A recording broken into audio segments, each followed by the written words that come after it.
and welcome to Body Rehab Studios. Today we're looking at your core muscles and how to correctly contract them, and we're going to do that using our real-time ultrasound scanner.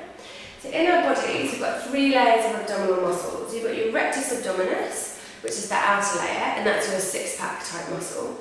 And that runs all the way out here from your ribs down onto the front of your pelvis. Underneath your rectus abdominis you've got your obliques that run around sort of into your pockets, that kind of shape there. And then deep under both those 2 layers is your transverse abdominis. It's called transverse abdominis because it wraps around the pelvis and then comes around and inserts onto your back there. Now transverse abdominis, when it contracts, it doesn't move you. All it does is it forms a little corset of support around your lower back.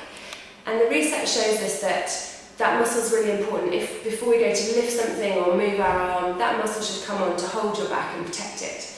And we know that when people have been in pain or they've had an injury, that muscle doesn't switch on very well, and we think that that might be why once you've had back pain it keeps coming back, because that protective mechanism of your transverse abdominis doesn't work. So we spend a lot of time as physios trying to re-educate people how to work that core muscle. And it's quite difficult because you can't see it from the outside. So what we use is our real-time ultrasound scanner, and we'll see it behind me now. And what that shows is the layers of your abdominals, and we can see if people are able to contract them well or not. So we're going to do that today with my patient Fran and show you how we use the scanner to help us here at Body Rehab Studios. Okay, so we've scanned Fran's abdominals here, and what we just need to look at is these 3 layers of black. So the top layer is your external oblique, the middle layer is your internal oblique, and this little one at the bottom that ends in that shape, that's your transversus abdominis, and that's the one that we're interested in.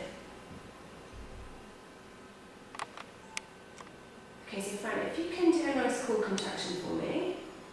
Perfect, hold there. So what happens is transversus slides across and flattens up, and relax, and let it all go. Lovely. Now what I want you to do is an incorrect contraction for me, so just brace all of your abdominals for me. Good. And that's what most people are doing when they're engaged in their core. Relax again for me. What we want to teach people is just this isolated movement, so just gently work with that lower, that's perfect. So it's much more about transversus and not about your obliques working too. Great.